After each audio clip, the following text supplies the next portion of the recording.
En la Ciudad de México, toda abuela tiene una historia para que no hables con extraños. Un cuento de advertencia sobre los peligros que acechan bajo la superficie de la metrópoli. Pero pocos saben que detrás de todas esas fábulas de fogón se esconde un caso real, un expediente enterrado bajo décadas de silencio y vergüenza colectiva. Esta es la crónica de ese caso, la historia real en la que se basan todas las demás.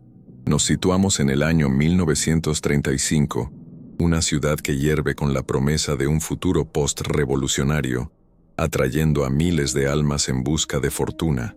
Sin embargo, para muchos, esta tierra de oportunidades se convertía en un laberinto de anonimato y olvido, un escenario perfecto donde lo impensable no solo podía ocurrir, sino prosperar a plena luz del día, oculto tras la fachada más insospechada de todas, la de una familia trabajadora y respetable. El corazón de esta metrópoli palpitaba con más fuerza en sus mercados, como el de la Merced, un universo sensorial donde la vida se manifestaba en su forma más estridente y colorida. El aire vibraba con el pregón de los vendedores, el regateo de las amas de casa y el llanto de los niños, el aroma de las especias exóticas, el cilantro fresco y los chiles tostados se entrelazaba con el dulzor de las frutas de temporada y el vapor de los puestos de comida callejera. Era un tapiz de la existencia cotidiana, un lugar de encuentro y sustento donde la confianza era la moneda más valiosa. En este escenario de bullicio y aparente transparencia, la comunidad tejía sus lazos día a día, compartiendo no solo mercancías, sino también las pequeñas alegrías y pesares de una vida dedicada al trabajo. Nadie podría haber imaginado que, en medio de tanta vitalidad, una sombra metódica y paciente había encontrado su coto de caza ideal. En el epicentro de este microcosmos se erigía, con un aire de pulcritud casi desafiante, la carnicería González. No era un puesto más, era una institución en el barrio. Su fachada, pintada de un blanco inmaculado, y su reluciente letrero de madera tallada, prometían calidad y confianza. La reputación del negocio era legendaria, especialmente por su asombrosa capacidad para ofrecer siempre los mejores cortes de res y cerdo, incluso en tiempos de escasez, cuando otros carniceros se veían obligados a cerrar o a vender productos de inferior calidad. Los vecinos lo atribuían a la astucia comercial de su propietario, a una suerte de genio para los negocios que parecía inmune a las fluctuaciones del mercado. La prosperidad del local era un símbolo de éxito en la comunidad, un ejemplo del triunfo del esfuerzo y la dedicación, un triunfo cuyo verdadero coste nadie se atrevía a calcular. Al frente del mostrador, don Abelardo González personificaba la fiabilidad, un hombre de mediana edad, de manos callosas y mirada directa, curtido por los años de la revolución. Su delantal, siempre impecable, contrastaba con la dureza de sus facciones. Atendía a su clientela con una sonrisa servil y una eficiencia mecánica, pesando la carne con precisión, envolviéndola en papel de estraza y despidiendo a cada comprador con una palabra amable. Era la imagen misma del comerciante honrado, un pilar de la comunidad cuyo negocio alimentaba, literalmente, a cientos de familias. Observándolo en su rutina diaria, intercambiando recetas con una señora o dándole un consejo sobre el mejor corte para un guiso, era imposible detectar la más mínima fisura en su compostura. Era un maestro de la normalidad, un actor consumado en el gran teatro de la vida cotidiana, ocultando un pragmatismo tan absoluto que trascendía los límites de lo humano. Pero mientras la vida transcurría con normalidad en la parte delantera de la tienda, una realidad diferente se gestaba en su trastienda. Bastaba con rodear el edificio para percibir un cambio sutil pero persistente en la atmósfera. El aire se volvía más pesado, cargado de un olor peculiar que se adhería a la ropa y a la memoria. Era una mezcla nauseabunda, un contrapunto discordante en la sinfonía de aromas del mercado. Los vecinos lo atribuían a un drenaje deficiente o a los desechos habituales de una carnicería, pero había algo más, un dulzor cárnico, metálico y penetrante, que se aferraba al ambiente con una tenacidad insidiosa. Era el hedor de un secreto bien guardado, un aroma que, para un olfato no entrenado, se perdía entre los olores más familiares, pero que para la verdad era una firma inconfundible, el aliento fétido de una atrocidad meticulosamente organizada. La prueba visual de esta anomalía era discreta, casi invisible para el transeúnte apresurado. Desde debajo de la pesada puerta trasera del obrador, esa que siempre permanecía cerrada con un candado oxidado, se filtraba un oscuro reguero. No era agua sucia, su consistencia era más densa, su color un rojo tan profundo que parecía negro al secarse sobre el polvo del callejón. Se deslizaba lentamente, como una confesión perezosa, hacia una alcantarilla cercana, dejando un rastro oleaginoso que brillaba bajo el sol. En ocasiones, arrastraba consigo pequeños detritos irreconocibles, fragmentos de una verdad que se descomponía antes de poder ser descifrada. Este hilo oscuro era la única vena expuesta de un sistema cerrado y monstruoso, una fuga en la maquinaria perfecta de la familia González, el primer indicio tangible de que la carne más selecta de la ciudad tenía un origen que desafiaba toda comprensión. Esta historia es un eco que perdura hasta hoy, un recordatorio de que los monstruos más temibles son a menudo aquellos que se esconden a plena vista, protegidos por la indiferencia colectiva. Y ya que estas crónicas viajan en el tiempo y el espacio, desafiando el olvido, nos gustaría saber desde qué ciudad y en qué momento exacto te unes a nosotros en esta investigación. Deja tu marca en los comentarios. Registra tu presencia en este archivo de lo macabro. Con tu testimonio asegurado, regresemos a aquel México de 1935, justo al momento en que la primera grieta comenzó a aparecer en la fachada inmaculada de la familia González, amenazando con revelar el insondable horror que se ocultaba en su interior. En la redacción del diario, El Grito, el aire estaba viciado por el humo de los cigarrillos y el tecleo incesante de las máquinas de escribir. Allí, un joven Javier Mendoza luchaba contra la apatía de su editor, un hombre gordo y sudoroso llamado Figueroa. Sobre el escritorio de Figueroa yacía la carpeta de Javier, un compendio cada vez más grueso de recortes sobre personas desaparecidas. Eran los invisibles, jornaleros sin familia, huérfanos escapados de orfanatos, mendigos cuyo único rastro era un hueco en una acera. Figueroa lo despachó con un gesto displicente. Mendoza, esto no es noticia, es estadística. La gente se pierde en la ciudad todos los días. Se los traga el progreso. Pero para Javier, aquel patrón de ausencias no era producto del azar, sino el diseño de un depredador metódico, una sombra que cazaba en los márgenes de la sociedad, allí donde la ley y la memoria no se dignaban a mirar. De vuelta en su minúsculo apartamento, bajo la luz de una única bombilla, Javier extendía sus mapas y notas sobre el suelo. Los rostros de los desaparecidos le devolvían la mirada desde fotografías gastadas.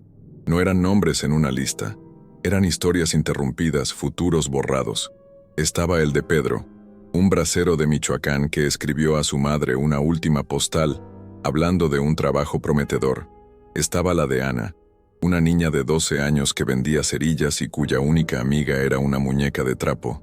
Javier sentía el peso de su anonimato, la terrible facilidad con la que una vida podía ser borrada sin dejar eco. En el silencio de la noche, mientras la ciudad rugía fuera, él se convertía en el único custodio de estos fantasmas, convencido de que sus destinos estaban entrelazados por un hilo oscuro y sangriento que nadie más se molestaba en seguir. Mientras tanto, a pocos kilómetros de allí, la familia González se sentaba a la mesa para la cena. El silencio en su comedor era un ente físico, denso y opresivo, que contrastaba violentamente con la algarabía del mercado exterior. La mesa estaba siempre bien surtida, con guisos humeantes y pan fresco, un festín improbable en una época de carestía. Don Abelardo presidía la escena desde la cabecera, sin decir una palabra. Su presencia era suficiente para dictar las reglas. Comía con una lentitud deliberada. Cada movimiento era una afirmación de su control absoluto. No miraba a su familia con afecto, sino con la evaluación fría de un capataz que inspecciona su maquinaria. Elvira, Mateo y Sofía comían con la cabeza gacha, sus cubiertos apenas produciendo un sonido contra la loza, cada uno atrapado en el ritual de una normalidad que era, en sí misma, una monstruosa actuación. La autoridad de don Abelardo González no necesitaba de gritos ni amenazas. Se manifestaba en su quietud, Forjado en la brutalidad de la revolución, su visión del mundo se había reducido a una ecuación de supervivencia descarnada.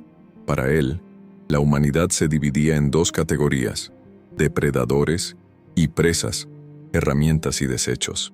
Este pragmatismo letal era la piedra angular de su imperio.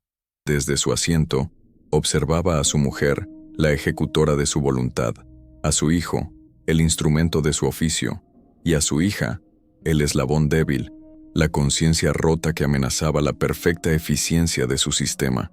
Su mirada se detenía en ella un instante más de lo necesario, un recordatorio silencioso de que la lealtad no era una opción, sino la única condición para seguir existiendo dentro de aquellas paredes que los protegían y, a la vez, los encarcelaban en su atroz secreto. Doña Elvira, por su parte, encontraba la justificación de sus actos en una piedad retorcida y escalofriante. Cada noche, antes de que comenzara el trabajo, en el obrador de la trastienda, se arrodillaba ante un pequeño y oscuro altar dedicado a la Santa Muerte. Sus labios se movían en un susurro febril, pero sus oraciones no pedían perdón, pedían fortaleza para continuar su misión, la que ella consideraba una limpieza divina. En su mente, las calles de la ciudad eran un jardín infestado de mala hierba, de parásitos que consumían los recursos sin aportar nada. Ella y su familia eran los jardineros designados por una providencia oscura, erradicando la plaga y, en un acto de macabra generosidad, dando un propósito útil a aquellos cuerpos inútiles. Alimentaban al pueblo, sí, pero primero debían purgarlo, un sacrificio necesario en el altar del progreso y la decencia. En ese mismo hogar, Sofía vivía en un purgatorio personal. A menudo, su madre la encontraba de rodillas en el suelo de la cocina, fregando con una energía desesperada una mancha de óxido cerca del desagüe que, en su mente aterrorizada, se transformaba en sangre que nunca desaparecía del todo. Sus manos estaban encallecidas y su mirada, vacía, perdida en un horizonte interior lleno de horrores sin nombre. Conocía el secreto, lo olía en el aire, lo oía en el silencio de su padre y en las oraciones de su madre, lo sentía en la textura de la carne que se servía en su plato. El conocimiento la había vaciado por dentro, dejándola como una cáscara frágil atrapada entre el amor filial, una lealtad impuesta por el miedo, y la certeza de que su familia era una abominación. Fregar el suelo era su único acto de rebelión, un intento inútil de limpiar una culpa que había manchado su alma para siempre. El sonido que definía el hogar de los González no era el de las risas ni las conversaciones, sino el chirrido rítmico y metálico del afilador de cuchillos. Mateo, el hijo mayor, pasaba horas en el obrador, perfeccionando el filo de sus herramientas con una concentración casi meditativa. Su rostro, desprovisto de toda emoción, reflejaba la luz de la hoja de acero. Había sido desensibilizado desde niño, criado no como un hijo, sino como un aprendiz del macabro oficio familiar. El despiece de un animal o de un hombre era para él un proceso puramente mecánico, una secuencia de cortes precisos y movimientos eficientes. No había malicia en sus actos, solo una competencia técnica aterradora. El sonido de su afilador era la banda sonora de la casa, un eco constante que prometía la inminencia de la siguiente cosecha. Fuera de los muros de la carnicería, la percepción era radicalmente distinta. En las tertulias del mercado, la suerte de los González era un tema recurrente de admiración y envidia. ¿Has visto la calidad del género de Abelardo?, comentaba una vecina a otra mientras seleccionaba verduras. Es un milagro. Mientras los demás apenas tenemos para vender menudencias, él siempre tiene los mejores lomos, la carne más fresca. Debe tener un pacto con el diablo o ser el hombre más listo de México. El comentario era recibido con risas y asentimientos. La prosperidad de la carnicería González se había convertido en un símbolo de esperanza, la prueba de que el trabajo duro y la astucia podían vencer cualquier crisis. Nadie se preguntaba por el origen de esa abundancia imposible.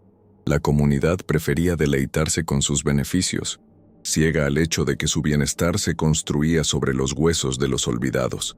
Javier Mendoza, ajeno a estas conversaciones, comenzaba a ver emerger una forma en su caótico mapa de desapariciones. Clavando alfileres en las últimas ubicaciones conocidas de las víctimas, notó una concentración inquietante, un cúmulo de puntos rojos que palpitaba en torno al distrito de la Merced y los mataderos cercanos. No era una prueba, pero sí una anomalía geográfica que gritaba por una explicación. La idea de un asesino solitario se desvanecía, reemplazada por la sospecha de algo mucho más grande y organizado. Una empresa, una maquinaria que necesitaba un flujo constante de materia prima para operar. La ciudad ya no le parecía un simple laberinto de concreto, ahora la veía como un ecosistema depredador y sentía que estaba a punto de encontrar la guarida de su cazador más eficiente. La investigación de Javier lo estaba llevando, sin saberlo, a un curso de colisión directa con la familia González. Mientras él repasaba sus notas bajo la luz de su lámpara, trazando círculos en el mapa con un lápiz rojo, don Abelardo observaba desde la penumbra de su tienda a un joven campesino, recién llegado a la ciudad, que miraba con hambre el escaparate. Con una sonrisa que no llegaba a sus ojos, Abelardo se acercó a él, ofreciéndole un plato de comida caliente y la promesa de un trabajo. El joven, agradecido, lo siguió hacia la parte trasera del local, hacia la puerta que siempre permanecía cerrada. El sistema de los González se preparaba para procesar un nuevo activo. La pregunta que flotaba en el aire denso y dulzón de la noche era cuántos más debían desaparecer antes de que Javier lograra conectar los puntos y descubrir el insondable origen de la carne más celebrada de la capital. El curso de la investigación de Javier Mendoza estaba destinado a cambiar, no por un informe oficial ni por una filtración anónima, sino por la aparición de un fantasma con el rostro surcado por la desesperación. Una mañana, un joven de ropas gastadas y manos encallecidas por el campo lo esperó a la salida del periódico. Se presentó como Miguel Rojas, y su voz era apenas un hilo tembloroso. Su hermano mayor, Luis, había llegado a la capital desde su pueblo en Oaxaca, hacía apenas 2 semanas, con la cabeza llena de promesas y el estómago vacío. Había salido a buscar trabajo en la zona de la Merced, cerca de los antiguos mataderos, y desde entonces, la ciudad se lo había tragado sin dejar rastro. Para la policía era un número más, una estadística de la migración. Para Miguel, era la mitad de su mundo que había sido arrancada de cuajo, dejando un silencio insoportable. Luis Rojas no era un nombre en un expediente olvidado, era una historia concreta, un futuro aniquilado. Miguel relató a un Javier absorto cómo su hermano era un joven fuerte y optimista, un experto tallador de madera que soñaba con ahorrar lo suficiente para traer a su madre a la ciudad. La última vez que lo vio, Luis le había asegurado que tenía una pista sobre un empleo bien pagado en una carnicería próspera, un lugar que, según le habían dicho, siempre necesitaba brazos fuertes para cargar y descargar mercancía. Le prometió a Miguel que esa misma noche volvería con buenas noticias y dinero para la cena. La noche se convirtió en día, y el día en una semana de ausencia angustiosa. Las autoridades se encogieron de hombros. Un campesino más perdido en el laberinto urbano no era una prioridad. Javier, sin embargo, vio en los ojos de Miguel el reflejo de todos los rostros anónimos de su mapa. En un gesto que era a la vez una súplica y un testamento, Miguel extrajo de su bolsillo un pequeño objeto envuelto en un pañuelo.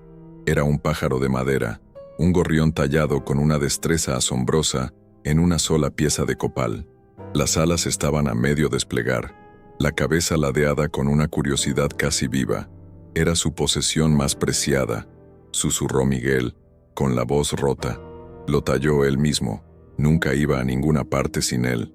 Decía que le recordaba que hasta el pájaro más pequeño puede volar alto si tiene el coraje de dejar el nido. Javier tomó la figura en sus manos. Era ligera, cálida por el contacto con la piel de Miguel, y parecía vibrar con la esencia del hombre desaparecido. Ya no era un caso, era una búsqueda. El gorrión de madera se convirtió en el único vestigio tangible de Luis Rojas, un símbolo de su humanidad frente a la indiferencia que lo había borrado. La promesa que Javier le hizo a Miguel fue un juramento sellado en el silencio de la redacción. El periodista sintió que el peso de todas las desapariciones se condensaba en esa pequeña figura de madera. Durante los días siguientes, su investigación abandonó los archivos polvorientos y se trasladó a las calles. Centró su búsqueda en el perímetro que Miguel le había señalado, el caótico y visceral distrito de la Merced. Caminó por sus callejones laberínticos, habló con vendedores ambulantes, con estibadores y con mendigos, mostrando la fotografía gastada de Luis. Nadie lo recordaba. Era como si el joven oaxaqueño hubiera sido una acuarela bajo la lluvia, disolviéndose sin dejar rastro. La frustración crecía, pero la imagen del gorrión en su bolsillo le impedía abandonar. Sabía que la respuesta estaba allí, oculta bajo las capas de ruido, olor y miseria de aquel rincón de la ciudad. Fue el olfato lo que finalmente guió sus pasos.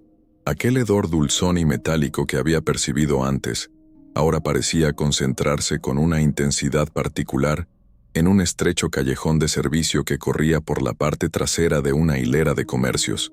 Era una pestilencia que se adhería a la garganta, una mezcla nauseabunda de carne en descomposición, hierro oxidado y un componente químico no identificable.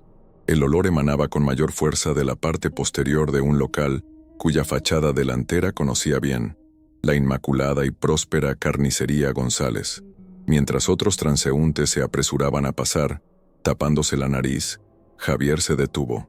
Sentía una atracción repulsiva hacia aquel lugar, una intuición oscura de que estaba de pie sobre el epicentro de su macabro mapa, en el punto exacto donde todos los hilos de su investigación convergían. El callejón era un monumento a la desidia urbana, basura acumulada, charcos de agua estancada y un silencio que contrastaba con el bullicio del mercado a pocos metros de distancia. La atención de Javier se fijó en una rejilla de alcantarillado situada justo debajo de la puerta trasera del obrador de los González. Estaba casi completamente obstruida por una masa de detritos y una sustancia oscura y grasienta que se solidificaba en los bordes. El hilo de líquido rojinegro que había visto días antes seguía fluyendo, aunque ahora era apenas un goteo perezoso que se sumaba al atasco. Algo en aquella escena era profundamente incorrecto. Era el punto de drenaje de un sistema enfermo, el lugar donde los secretos del negocio se purgaban para ser olvidados en las entrañas de la ciudad. Movido por un impulso irrefrenable, se agachó para observar más de cerca. Entre la inmundicia que atascaba la alcantarilla, un pequeño fragmento de color claro captó un reflejo de la luz del sol. Parecía un trozo de madera, un desecho más arrastrado por la corriente. Con la punta de una varilla de metal que encontró en el suelo, Javier hurgó con cuidado en la masa fétida. El objeto se liberó con un chapoteo sordo y flotó en la superficie del agua estancada. Lo recogió con la mano envuelta en su pañuelo, sintiendo el frío viscoso a través de la tela. Mientras lo limpiaba con cuidado, su corazón comenzó a latir con una violencia descontrolada. La forma le resultaba terriblemente familiar. A medida que la mugre se desprendía, revelando los contornos tallados, la respiración se le quedó atrapada en el pecho. No era un simple trozo de madera. Era la prueba que había estado buscando desesperadamente. Sostenía en su palma un gorrión de madera. Estaba roto. Una de sus alas se había partido y la superficie estaba impregnada de la misma sustancia oscura y grasienta que obstruía la alcantarilla, manchando la veta clara del copal. Pero la talla era inconfundible. La cabeza ladeada, el detalle de las plumas, la postura llena de vida que el artesano había logrado capturar. Era el gemelo profanado del pájaro que Miguel Rojas le había confiado. El símbolo de la esperanza de un joven migrante había sido arrastrado con los desechos de un matadero, su belleza ahogada en el residuo de una atrocidad indecible. El aire pareció solidificarse en los pulmones de Javier, mientras la certeza, fría y afilada como el cuchillo de un carnicero, le atravesaba la mente. El vínculo físico e irrefutable acababa de ser establecido. En ese instante, en la soledad de aquel callejón pestilente, todas las piezas del rompecabezas encajaron con una claridad monstruosa. El mapa de su apartamento, los recortes de prensa, los rostros de los desaparecidos, la prosperidad inexplicable de la Carnicería González y el destino de Luis Rojas se fusionaron en una única y horrible verdad. El negocio familiar no era simplemente afortunado, era depredador. La materia prima de su éxito no provenía de ganaderos lejanos, sino de las calles de la propia ciudad, de los hombres y mujeres que, como Luis, eran considerados prescindibles. El pequeño pájaro de madera en su mano ya no era solo la reliquia de un hombre desaparecido, era la primera prueba material de un sistema de aniquilación industrial que operaba a plena vista, enmascarado por el aroma de las especias y el bullicio de la vida cotidiana. Javier se quedó inmóvil, con el gorrión manchado apretado en su puño. El olor del callejón ya no le parecía simplemente desagradable. Ahora lo identificaba como el aliento de la muerte industrializada. Desde el interior del obrador, más allá de la pesada puerta de metal, le llegó un sonido rítmico y agudo, un chirrido metálico que cortaba el aire. El incesante raspar del acero contra la piedra de afilar era el sonido de la maquinaria preparándose para el siguiente ciclo. Para Javier Mendoza, la fachada de la normalidad se había derrumbado para siempre, revelando un abismo de horror pragmático. Ya no era un periodista en busca de una historia, era un testigo que había encontrado la entrada al matadero, y ahora tenía la obligación de mostrarle al mundo el verdadero origen de la carne que alimentaba a la capital. Con el gorrión de madera profanado en su bolsillo, un amuleto frío y pegajoso, Javier Mendoza regresó a la redacción del periódico. Ya no era el periodista en busca de una historia sensacionalista, se había convertido en el custodio de un secreto que amenazaba con devorar su cordura. La ciudad, que hasta entonces le había parecido un laberinto de oportunidades y peligros fortuitos, se reveló como un ecosistema perfectamente equilibrado, un coto de caza donde la familia González actuaba como el depredador alfa. Su nuevo objetivo era metódico y helado como el acero de un cuchillo de carnicero: diseccionar el negocio de los González, no desde sus finanzas, sino desde sus cimientos de huesos humanos, para demostrar que su prosperidad no era fruto del ingenio, sino de una cosecha industrial de los olvidados, una atrocidad calculada que se escondía tras la fachada de la normalidad más absoluta. Su primer paso lo llevó lejos de las calles sangrientas y lo sumergió en el silencio polvoriento de los archivos comerciales de la ciudad. Durante días, se rodeó de tomos encuadernados en piel, de cifras que dormían en un sueño de tinta y papel quebradizo. Su misión era encontrar una anomalía, una fractura en la lógica económica que delatara la verdad oculta. Rastreó la historia fiscal de la carnicería González a través de declaraciones de impuestos, licencias y registros de proveedores. Buscaba el punto exacto en el que la suerte de la familia había dado un giro imposible, el momento en que su modesto puesto se había transformado en una leyenda del mercado. Sabía que los números, a diferencia de los hombres, no sabían mentir, y en su fría objetividad esperaba encontrar el eco de los crímenes que aún no podía probar. Y lo encontró. En los registros de 1931, apareció una línea divisoria tan clara como una cicatriz en la piel. Antes de esa fecha, los libros contables mostraban un negocio familiar modesto, con ganancias fluctuantes y deudas recurrentes, luchando por sobrevivir como tantos otros. Pero a partir de la segunda mitad de aquel año, las cifras se dispararon con una verticalidad que desafiaba toda explicación lógica. Los ingresos se multiplicaron, las deudas se desvanecieron y la carnicería comenzó a registrar unos beneficios que la situaban muy por encima de sus competidores, incluso en los peores meses de escasez. Javier superpuso su mapa de desapariciones sobre aquella gráfica financiera. La correlación era perfecta. El meteórico ascenso económico de los González había comenzado exactamente en el mismo instante en que los desamparados de la Merced habían empezado a desvanecerse en la nada. La correlación financiera era una prueba poderosa, pero seguía siendo circunstancial. Para un jurado, para su editor, para un mundo que se negaba a ver lo que tenía delante, no sería suficiente. Necesitaba un vínculo directo, una prueba física que conectara la maquinaria del negocio con la materia prima humana que la alimentaba. La imagen de don Abelardo, con su eficiencia mecánica y su mirada calculadora, se apoderó de su mente. Un hombre de esa naturaleza, un pragmático absoluto forjado en la brutalidad de la revolución, no dejaría su operación al azar.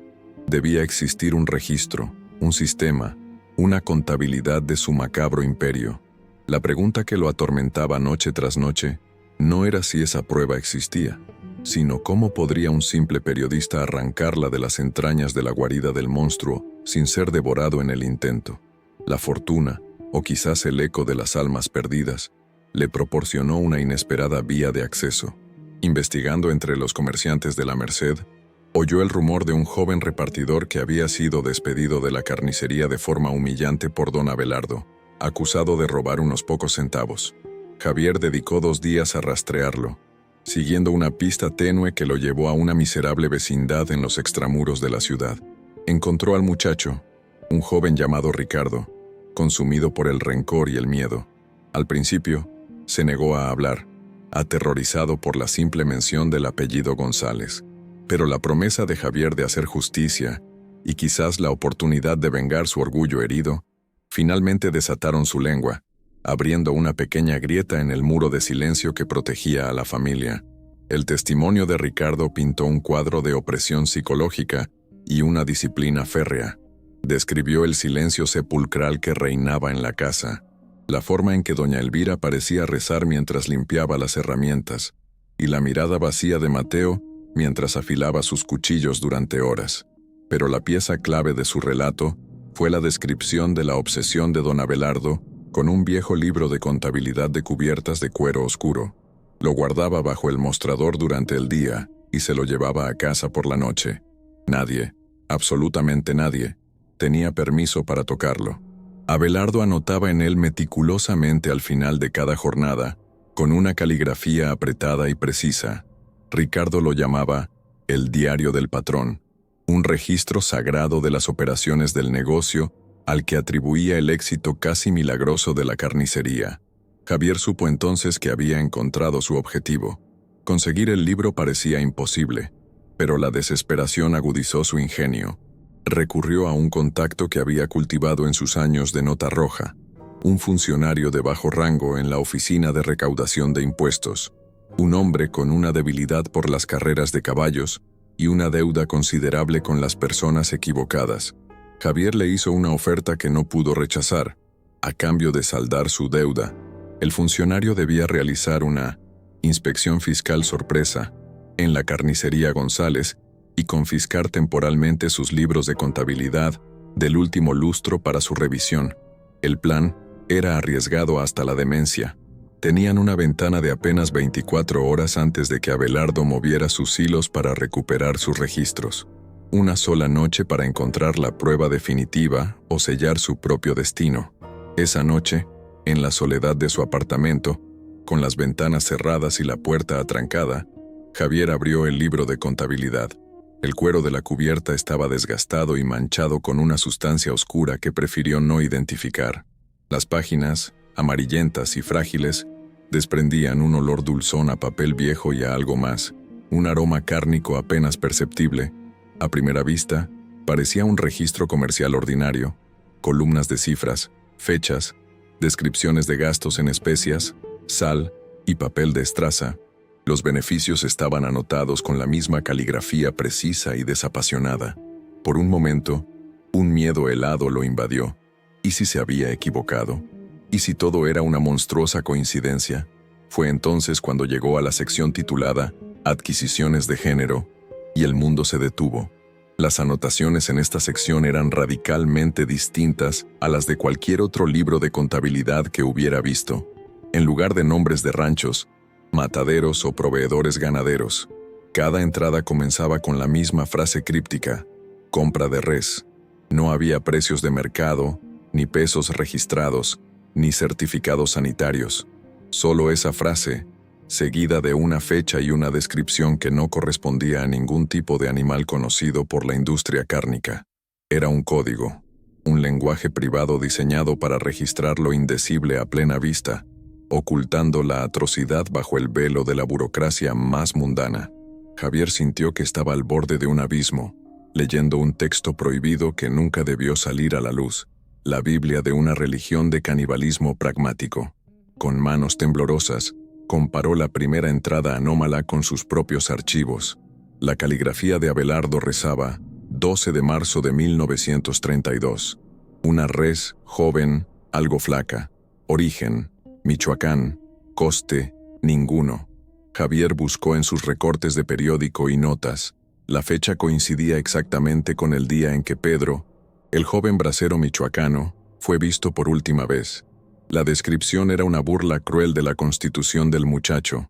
El coste, ninguno, era la rúbrica final de la deshumanización, la confirmación de que para Abelardo, la vida de un hombre sin recursos no tenía valor monetario alguno. Era materia prima gratuita, un recurso natural esperando a ser cosechado en las calles de la ciudad, un simple activo para su balance final. Siguió pasando las páginas, y cada entrada era un nuevo martillazo en el ataúd de su inocencia. 2 de mayo de 1933. Lote de 2. Pequeños. Desecho de hospicio. Rendimiento bajo. La fecha y la descripción encajaban con la desaparición de 2 hermanos huérfanos que habían escapado de un orfanato cercano. 15 de enero de 1934. Una res, vieja y coja, poca carne aprovechable. Coincidía con un anciano mendigo conocido por su cojera que solía pedir limosna a 2 calles de la carnicería. El libro no era un registro contable, era un catálogo de caza, un inventario de vidas humanas reducidas a su rendimiento cárnico. La meticulosidad de Abelardo era lo más aterrador. Cada víctima era clasificada con la misma frialdad con la que un granjero evaluaría a su ganado antes del sacrificio. Entonces, con el corazón encogido, encontró la entrada que había iniciado todo. La fecha era la correcta, apenas unas semanas atrás. La anotación decía, 8 de octubre de 1935.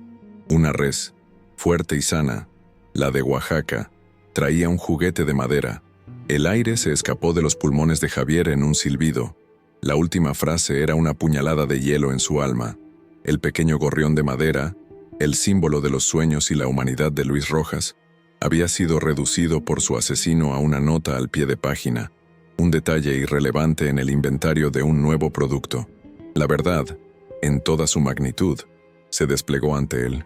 Una operación de exterminio sistemático y con fines de lucro, documentada con la precisión de un burócrata y la moral de un depredador. Pasó el resto de la noche en un estado de trance febril, uniendo las piezas de su macabro rompecabezas. Cada nombre en su lista de desaparecidos encontraba su eco en las páginas del libro de Abelardo.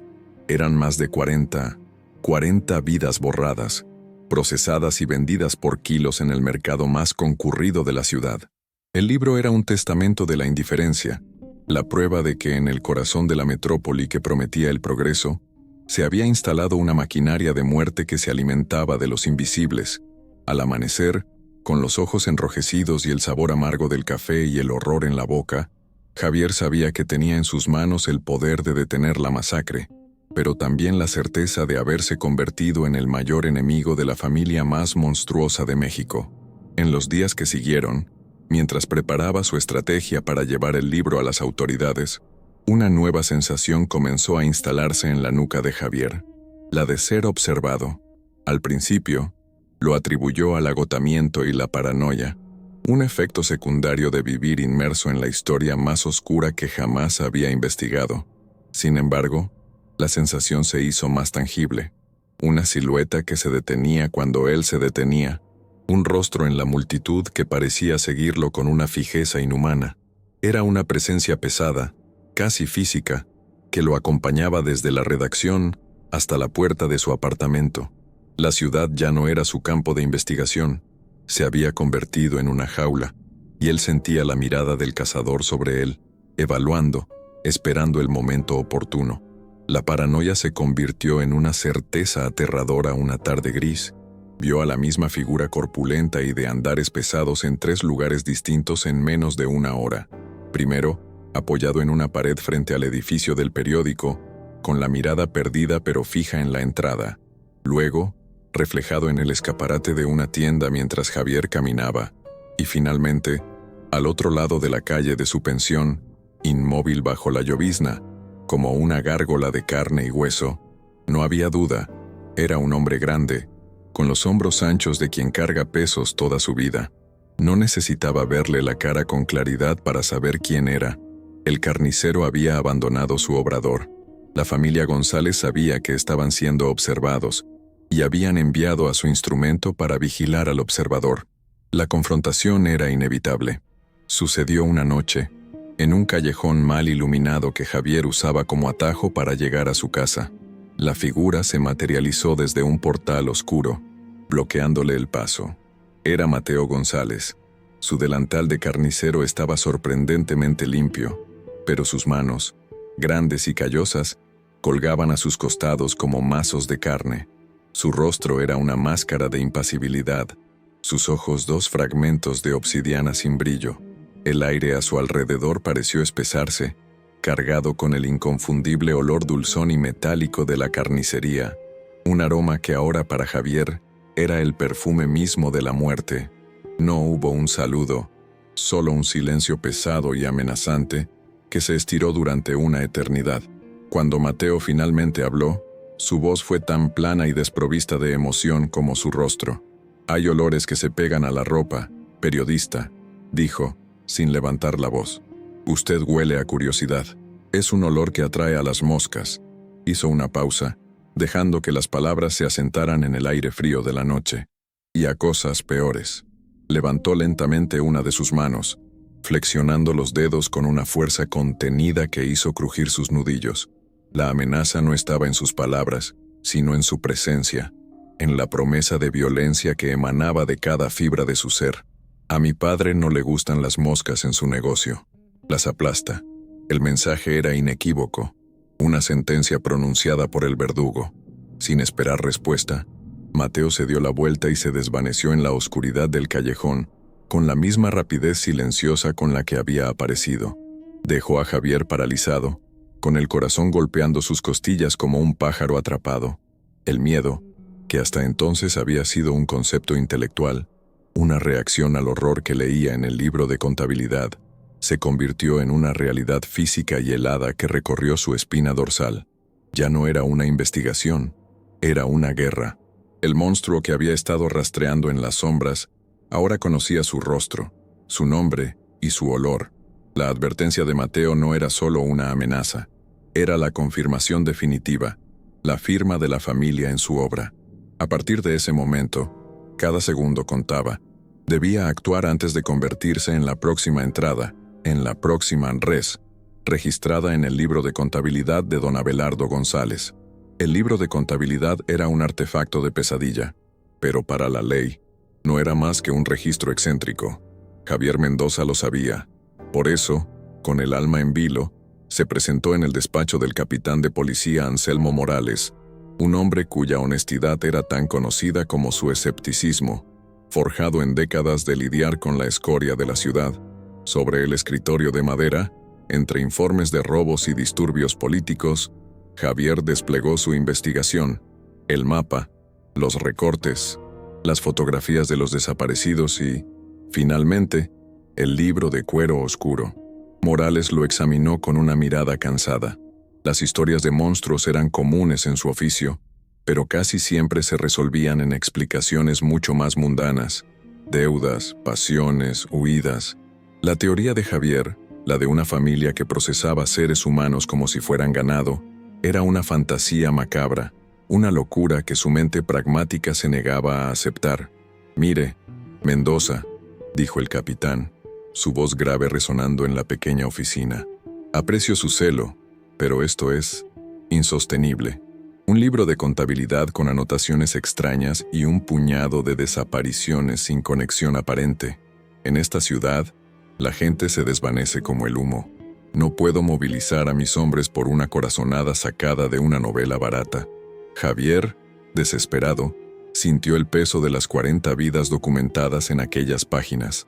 No era una corazonada, era un epitafio. Puso el gorrión de madera manchado sobre el libro. «Luis Rojas no era humo, capitán. Era un muchacho con un sueño. Y esto es lo último que queda de él. Lo encontré en el desagüe de esa carnicería. Le ruego, solo una inspección. Si me equivoco, entregaré mi placa de prensa y no volverá a saber de mí». La súplica en su voz y la cruda evidencia del juguete profanado finalmente erosionaron la muralla de escepticismo de Morales. La redada se ejecutó al amanecer, con la discreción que precede a la tormenta. Un pequeño contingente de policías, liderado por un capitán Morales visiblemente incómodo, entró en la carnicería González. La tienda estaba impecable, como siempre. El suelo de baldosas blancas y negras brillaba, los mostradores de mármol estaban pulcros, y el aire olía a cloro y especias, un intento deliberado de enmascarar cualquier otro aroma. Don Abelardo los recibió con una calma glacial, casi insultante, exigiendo ver la orden judicial.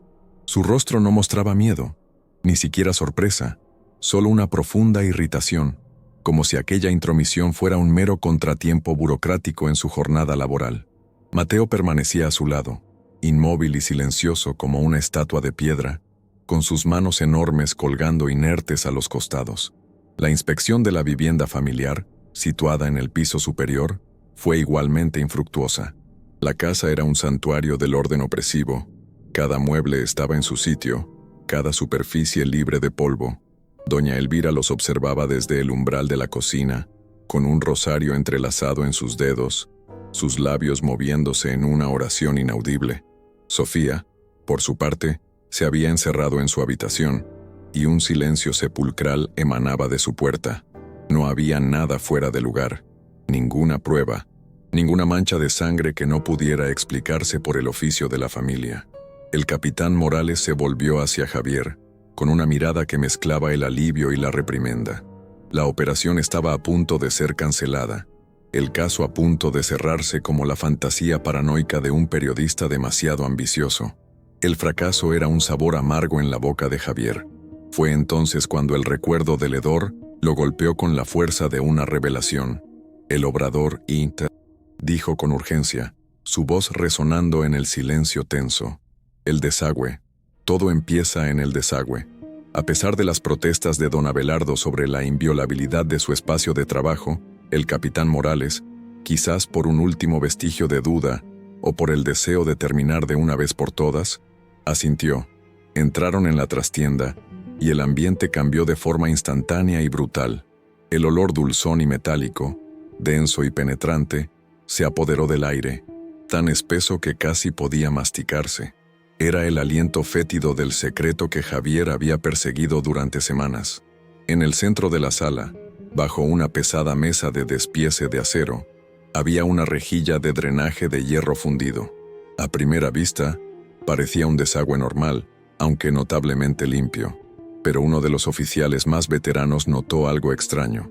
La rejilla no estaba conectada a las tuberías de alcantarillado que corrían a lo largo de la pared, como sería lógico. Parecía un sistema cerrado, independiente. Con la ayuda de una palanca, dos hombres hicieron fuerza para levantar la pesada cubierta de hierro.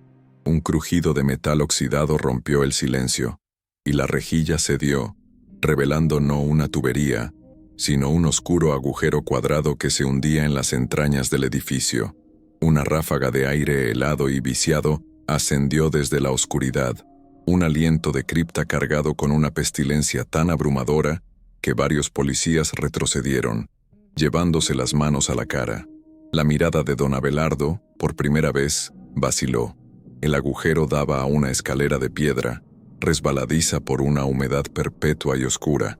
El capitán Morales, con una linterna en una mano y su revólver en la otra, fue el primero en descender, seguido de cerca por Javier y dos de sus hombres más curtidos. Cada escalón hacia abajo era un paso hacia el corazón de una locura inimaginable. Las paredes, forradas con un material grueso y oscuro que absorbía el sonido, explicaban por qué nadie en el bullicioso mercado había oído jamás nada. El silencio allí abajo era absoluto, antinatural, un vacío acústico diseñado para contener gritos.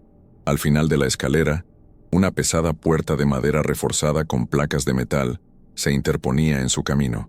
No tenía cerradura en el exterior, solo un grueso cerrojo de hierro. Cuando la puerta se abrió, la luz de las linternas rasgó la oscuridad y reveló una escena extraída de las profundidades más oscuras del infierno. No era una bodega, era un matadero humano, una fábrica de procesamiento diseñada con una eficiencia metódica y aterradora. Del techo, colgaban hileras de ganchos de carnicero, mucho más grandes y robustos de lo necesario para cualquier animal. Sobre una larga mesa de acero inoxidable, un juego de herramientas que no pertenecían a un carnicero, sino a un cirujano de pesadilla, sierras para huesos, cuchillos de filetear de hoja fina, cleavers pesados, estaban dispuestas en un orden meticuloso. El suelo de cemento, inclinado hacia un desagüe central, estaba manchado con un color oscuro y profundo que ninguna cantidad de agua podría jamás limpiar por completo. El horror no estaba solo en las herramientas, sino en los restos del procesamiento. En un rincón, una pila de ropa gastada y sucia, monos de trabajo, huaraches de campesino, vestidos de niña, yacía como el testimonio mudo de las vidas que habían terminado en aquella sala. En otro, grandes barriles de salmuera contenían fragmentos irreconocibles, partes de un todo que ya no existía, y en una tina de metal, sumergida en una solución química de olor acre, una colección de huesos humanos, blanqueados y limpios, esperaban su disposición final. Era la evidencia irrefutable de un sistema de aniquilación industrial, un lugar donde la humanidad era sistemáticamente despojada, desmembrada y reducida a la categoría de producto.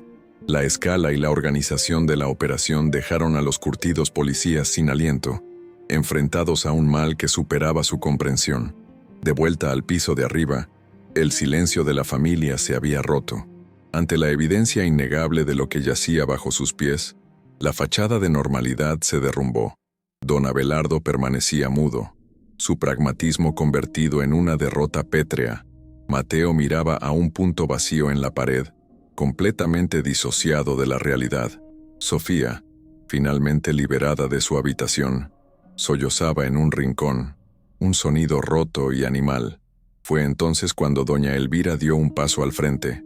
No había lágrimas en sus ojos, ni miedo en su rostro. Lo que había era una serenidad espeluznante, la calma de una creyente cuya fe permanece intacta incluso frente al apocalipsis. Miró al capitán Morales, y su voz, cuando habló, fue suave y firme. «No entienden», dijo, casi con una nota de compasión en su tono. «No entienden el servicio que hemos prestado». Su mirada recorrió a los policías con una mezcla de piedad y desdén. «Esta ciudad está enferma, capitán, infestada de parásitos, vagos, ladrones, huérfanos sin propósito, gente que solo consume y ensucia. Vienen del campo a traer su miseria a nuestras calles. Son una plaga. Nosotros no matábamos personas. Nosotros limpiábamos. Éramos los jardineros en el jardín de Dios, arrancando la mala hierba para que las plantas buenas pudieran florecer». Cada palabra era una blasfemia pronunciada con la convicción de un santo, una justificación que retorcía la piedad en una licencia para el exterminio. La confesión continuó, cada frase añadiendo una nueva capa de horror a su lógica retorcida. Sus vidas no tenían valor, explicó con una calma profesoral, como si revelara una verdad fundamental del universo. No contribuían, no creaban, solo existían. Nosotros les dimos un propósito. Sus cuerpos inútiles, su carne desperdiciada, la convertimos en sustento. Alimentamos a los trabajadores, a las familias honestas, a los hijos de esta ciudad. Cada plato de comida que salió de nuestra tienda fue un acto de caridad, una transformación de lo inútil en lo sagrado, un milagro de la carne. No había remordimiento en su voz, solo el orgullo escalofriante de una visionaria que creía haber encontrado la solución final al problema de la pobreza y la miseria humana.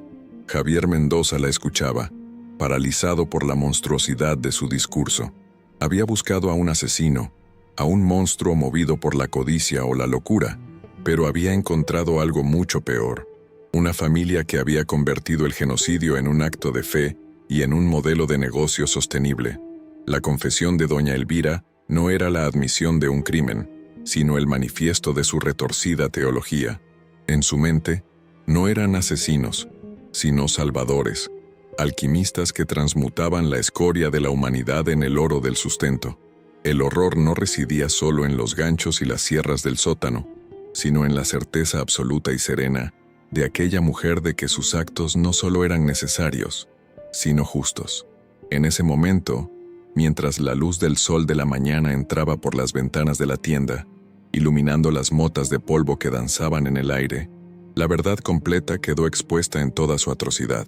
La carnicería González, no era simplemente la fachada de una serie de asesinatos, era el templo de una nueva y terrible religión, donde el sacrificio humano se había convertido en el pan de cada día.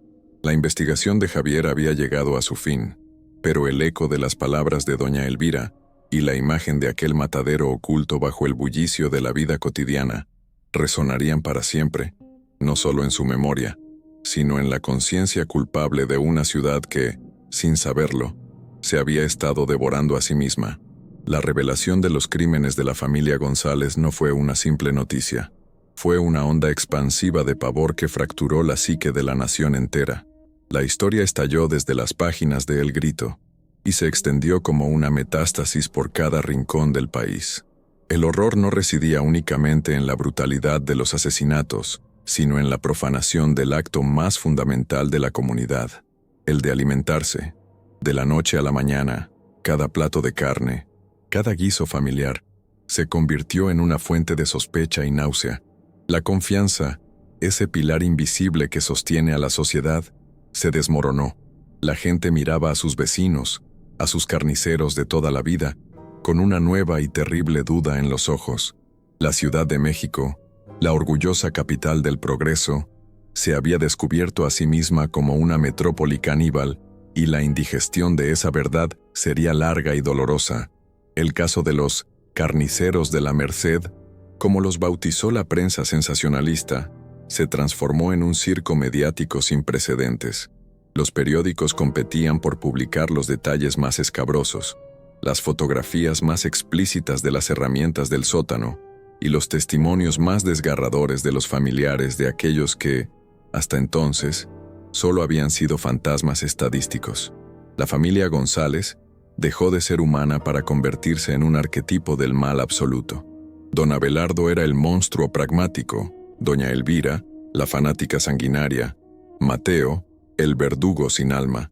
Sus rostros, impresos en papel barato, se convirtieron en el icono de una era de inocencia perdida. La fascinación mórbida del público era insaciable, una forma de exorcizar el miedo colectivo, de mirar al abismo desde la seguridad de sus hogares, sin comprender que el abismo les había estado devolviendo la mirada desde su propia mesa. El juicio fue un espectáculo de ignominia nacional. La sala del tribunal se abarrotaba cada día de curiosos que buscaban un atisbo de la monstruosidad en persona. La presentación de las pruebas fue un descenso a la locura metódica. El libro de contabilidad, con su caligrafía precisa registrando vidas humanas como mercancía, los ganchos de carnicero, silenciosos testigos de atrocidades indecibles, y el pequeño gorrión de madera de Luis Rojas, que se convirtió en el símbolo de todas las víctimas. Durante todo el proceso, la familia mantuvo una compostura escalofriante. Don Abelardo permaneció impasible, con la mirada fija en un punto lejano, como si estuviera calculando una pérdida financiera. Mateo era una ausencia, un cuerpo presente pero un alma extinta, y doña Elvira sonreía, una sonrisa serena y piadosa que helaba la sangre de todos los presentes, convencida de su rectitud hasta el final. Don Abelardo González, el arquitecto del pragmatismo letal, no enfrentó el pelotón de fusilamiento ni la horca. Su final fue mucho más mundano, una ironía cruel para un hombre que había construido un imperio sobre la eficiencia. Murió en su celda de la penitenciaría de Lecumberri, apenas 2 años después de su condena, víctima de una simple infección intestinal. No hubo confesiones en su lecho de muerte, ni una sola palabra de arrepentimiento. Su silencio fue su último acto de control, la negación final de la humanidad de sus víctimas y de la suya propia. El hombre que había reducido a docenas de seres humanos a meras cifras en su libro de contabilidad, terminó sus días como una estadística más en el registro de la prisión, un epílogo silencioso y patético para una vida de horror monumental. El destino de Mateo fue el que la sociedad clamaba: la ejecución. Fue sentenciado a muerte por fusilamiento, un castigo reservado para los crímenes que desafiaban la comprensión humana. En el patio de la prisión, frente al pelotón, su rostro no mostró miedo ni emoción alguna. Era la misma máscara de impasibilidad que había llevado mientras afilaba sus cuchillos. Había sido criado como una herramienta, un instrumento de la voluntad de su padre, y su final fue igualmente mecánico. El sonido de los rifles fue seco y definitivo, un punto final a una existencia que había sido un apéndice del horror. Su muerte fue un acto de catarsis para el público, la eliminación del brazo ejecutor, pero no borró la mancha que su trabajo había dejado en el alma de la ciudad. El eco del chirrido de su afilador perduraría mucho más que el de los disparos. Para doña Elvira, la justicia terrenal resultó ser irrelevante. Su serenidad inquebrantable y sus discursos sobre la limpieza divina fueron interpretados por el tribunal no como una maldad pura, sino como la manifestación de una locura insondable. Fue declarada demente y confinada de por vida en el asilo para enfermos mentales de la Castañeda. Allí pasó el resto de sus días, ajena al mundo exterior, en un estado de perpetua y sonriente beatitud. Se la veía a menudo rezando en los jardines del manicomio, con la misma devoción con la que había rezado antes de cada jornada de trabajo. Para ella, los muros del asilo no eran una prisión, sino un santuario donde su fe en su macabra misión nunca fue cuestionada. Su locura se convirtió en su salvación, un escudo impenetrable contra el horror que había desatado. De Sofía, el eslabón roto de la cadena familiar, la historia oficial apenas habla. Su testimonio, un torrente de susurros quebrados y lágrimas, fue crucial para la condena, pero el acto de testificar contra su propia sangre la destruyó por completo. Tras el juicio, se le concedió una nueva identidad y desapareció, absorbida por el mismo anonimato que había protegido a su familia durante tanto tiempo. Se convirtió en un fantasma, una mujer sin pasado condenada a vivir con los recuerdos de un infierno doméstico. Su castigo no fue la cárcel ni el manicomio, sino la vida, una existencia marcada por el conocimiento, por el olor de la trastienda que nunca abandonaría su memoria, y por la mancha de óxido en el suelo de la cocina que, en su mente, seguiría creciendo por toda la eternidad. La carnicería González se convirtió en una cicatriz en el corazón de la Merced. El local fue clausurado y sus puertas y ventanas selladas con ladrillos y cemento, un intento desesperado de la ciudad por enterrar su vergüenza. Pero el acto de tapiar el horror solo sirvió para monumentalizarlo. El edificio se transformó en un lugar de peregrinación mórbida, un punto de referencia para lo macabro. Los niños se atrevían a tocar sus muros en las noches de luna llena, y los borrachos contaban historias de lamentos que se filtraban a través del cemento. El negocio que una vez alimentó al barrio se convirtió en un tumor de ladrillo, un recordatorio perpetuo de que el mal más profundo puede prosperar detrás de la fachada más ordinaria, y que su hedor, una vez liberado, se adhiere a la memoria colectiva para siempre. Con el paso de las décadas, los hechos brutales del caso se erosionaron, pulidos por el tiempo hasta convertirse en el material del que están hechas las leyendas. La historia real, con sus expedientes y sus pruebas, se retiró a los archivos, y en su lugar surgió el cuento, la historia de los tamaleros de la Portales o del pozolero de la Guerrero, fábulas que cambiaban de nombre y de plato, pero que conservaban el mismo núcleo de horror, el canibalismo urbano como modelo de negocio. La tragedia de los González se convirtió en el cuento de advertencia definitivo de la abuela, una herramienta para enseñar a los niños a no hablar con extraños. La verdad se volvió folclore, una forma de procesar un horror demasiado grande para ser comprendido, una leyenda que recordaba a la ciudad que, una vez, sin saberlo, se había devorado a sí misma. La pregunta que nos deja este archivo es si la familia González fue una aberración, una anomalía monstruosa en el tejido de la sociedad, o si fue, de una forma mucho más aterradora, la expresión más literal y eficiente de la indiferencia de un sistema que considera a los desposeídos como material de desecho. Su método fue extremo, pero su lógica subyacente, la de valorar unas vidas por encima de otras, sigue resonando en los rincones oscuros de nuestro progreso. Para asegurar que los capítulos más sombríos de nuestra historia nunca sean olvidados, y que las voces de sus víctimas no se desvanezcan en el olvido del folclore, suscríbete y ayúdanos a preservar el archivo de las sombras.